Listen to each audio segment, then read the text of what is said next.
إن الذين لا يؤمنون بالآخرة ليسمون الملائكة تسمية الأنثى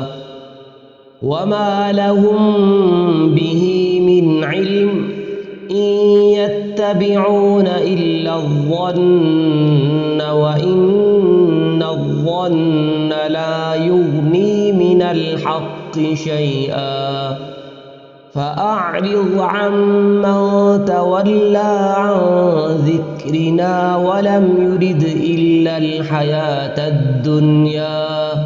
ذلك مبلغهم من العلم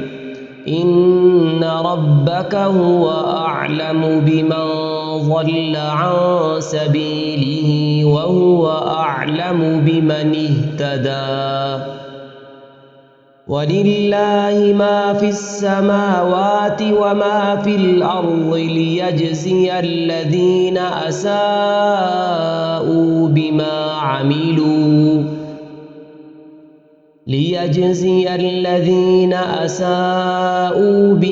عملوا ويجزي الذين أحسنوا بالحسنى